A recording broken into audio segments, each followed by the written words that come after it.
Welcome back to Financial Wellness Planning. My name is Derek Coffey, and I'm the founder of FWP. And up to this point, all of the content that we've put out regarding retirement planning has been meant to keep it as simple as humanly possible. But keeping everything simple isn't always going to be the most effective.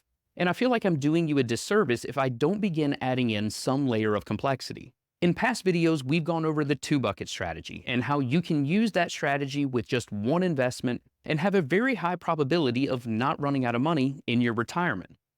One of the pitfalls of that strategy is that there are years where you would have to sell your position in that one fund to create your income for the next year.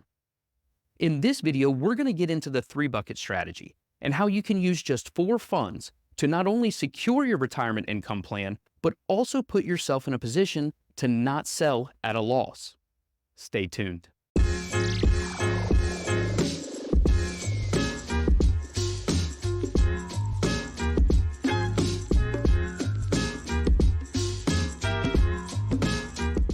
The whole point of a bucket strategy is to help you visualize where your money's going to come from in retirement. Throughout your working career, you've received a paycheck on a very set schedule. In retirement, that starts to change. Of course, you're still going to get your Social Security check and a pension check if you're eligible for one on a monthly basis. But any additional income you need is going to come from your investments. For a lot of people, that can create stress, and it's stress that you don't need to deal with in your retirement. So with a bucket strategy, you can lay it all out and understand exactly where your income is going to come from. With the 3-bucket strategy, your money is segmented into 3 distinct buckets. Bucket number 1 is your cash bucket. And the money that's in that bucket is what you want to keep shielded from whatever the stock market is doing.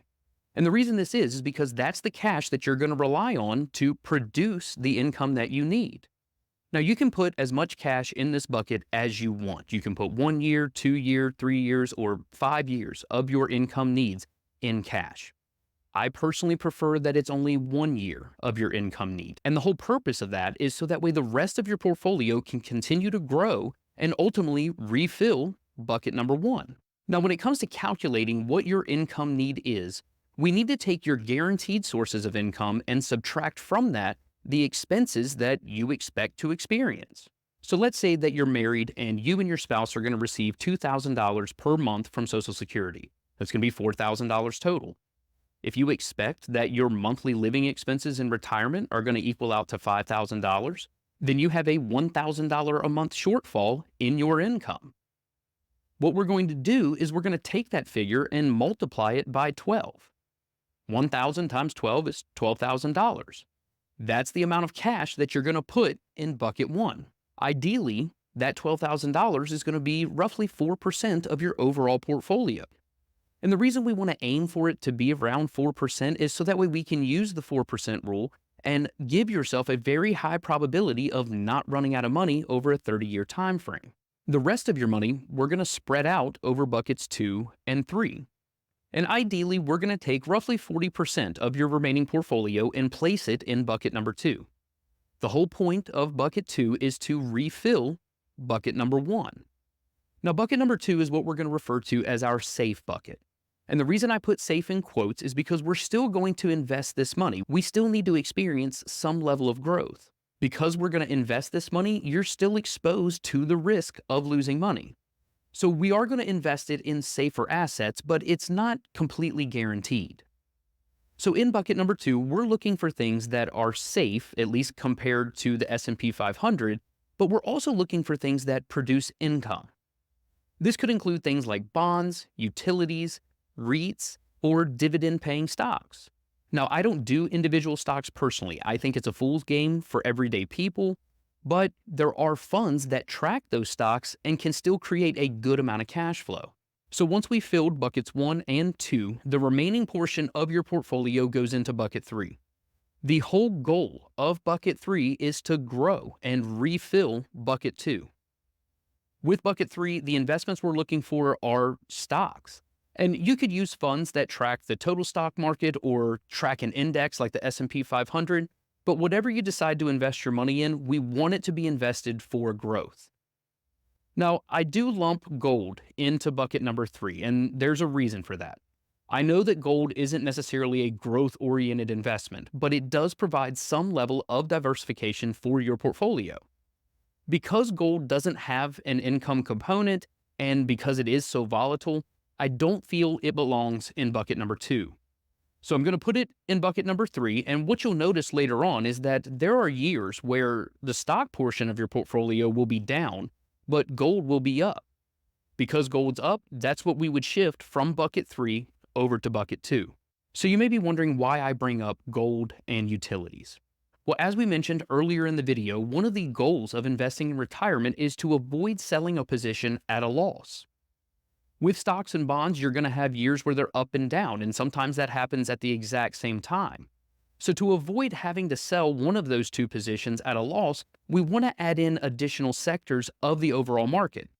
It just so happens that gold and utilities tend to be a good diversification tool. So to help you understand why I chose the specific sectors that I mentioned, I'm going to show you the returns of each of them from 2000 to 2023.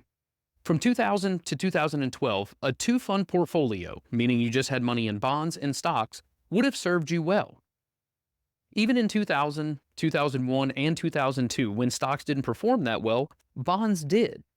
So as you took your income from bucket 1, you would look to the bond portion of your portfolio to replace that income.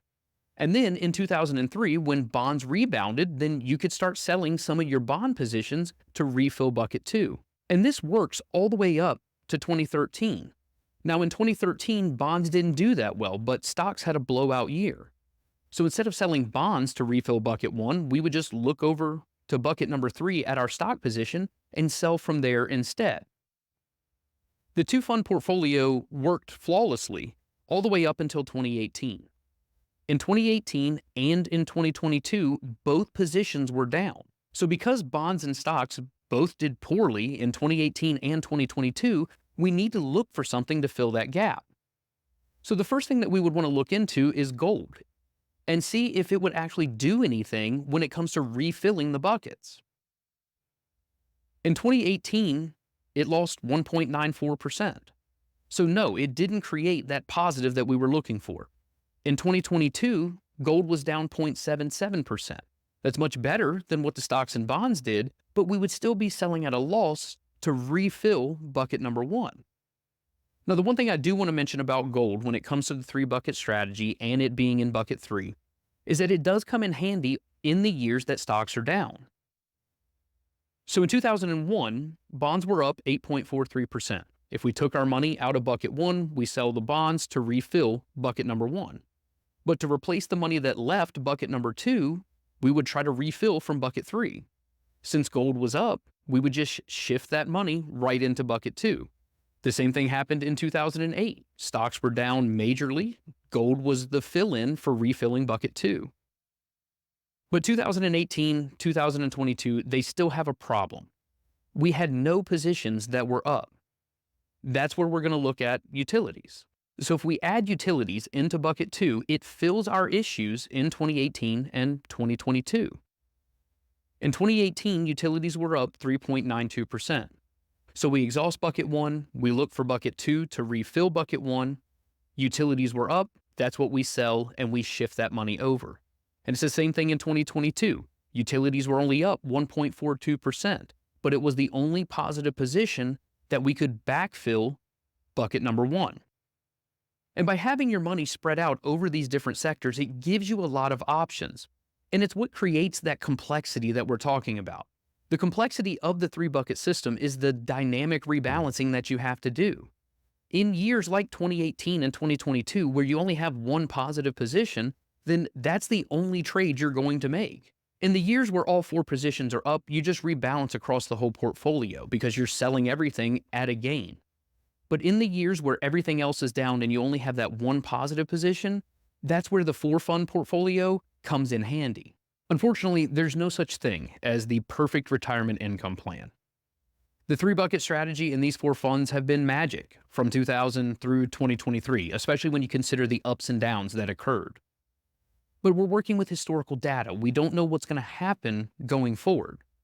But if you lay out your retirement income plan in a way that you understand and invest it in a way that you understand into a well-diversified portfolio, then it's going to help keep you from making knee-jerk reactions when the markets do poorly.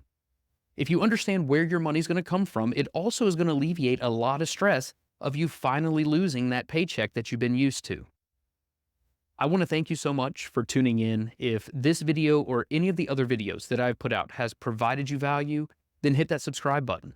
If you know someone that wants a little bit more complexity with their retirement income plan, then send this video to them.